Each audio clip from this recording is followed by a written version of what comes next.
નમસ્કાર, આપ જોઈ રહ્યા છો નેશન પ્લસ ન્યૂઝ. હું છું આપની સાથે હિરલ પંડ્યા. વડોદરા નજીક આવેલી નંદેસરી ઔદ્યોગિક વસાહતમાંથી પ્રદૂષણની એક ગંભીર અને ચોંકાવનારી તસવીર સામે આવી છે. નંદેસરી ઔદ્યોગિક વસાહત દ્વારા સંચાલિત NECL ની ખુલ્લી ગટરમાંથી લીલા કલરનું અત્યંત ઝેરી કેમિકલ યુક્ત પાણી વહેતું દેખાતા સ્થાનિક ગ્રામજનોમાં ભારે ફફડાટ અને ચિંતાનો માહોલ છવાઈ ગયો છે. ચોમાસાની ઋતુમાં વરસાદનો ગેરલાભ ઉઠાવીને નંદેસરી ગામ પાસેથી ઔદ્યોગિક વસાહતમાં આવેલી કેટલીક અજાણી અને બેદરકાર કંપનીઓ દ્વારા ખુલ્લેઆમ ઝેરી કેમિકલ આ ખુલ્લી ગટરોમાં છોડી દેવામાં આવે છે.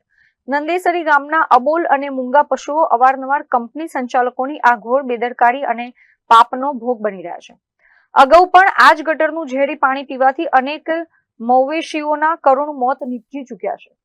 છતાં તંત્ર આંખ આડા કાન કરી રહ્યું છે. પર્યાવરણ અને માનવ જીવન તેમજ પશુઓના જીવ સાથે ખિલવાડ કરતી આ કંપનીઓ સામે ગુજરાત પોલ્યુશન કંટ્રોલ બોર્ડ તુરંત જ કડકમાં કડક પગલાં ભરે અને કેમિકલ છોડતી ફેક્ટરીઓ સામે કાર્યવાહી કરે તેવી લોકમાંગ ઉઠી છે. જીતેન્દ્રસિંહ રાજપૂત સાથે Chirag Patel, nation plus news, Vadodara. સમાચારોના સતત અપડેટ મેળવવા માટે અમારી નેશન પ્લસ ન્યૂઝની યુટ્યુબ ચેનલને સબસ્ક્રાઇબ કરો, બેલ આઇકન દબાવો અને જોડાયેલા રહો ફેસબુક, ઇન્સ્ટાગ્રામ અને ટ્વિટર પર.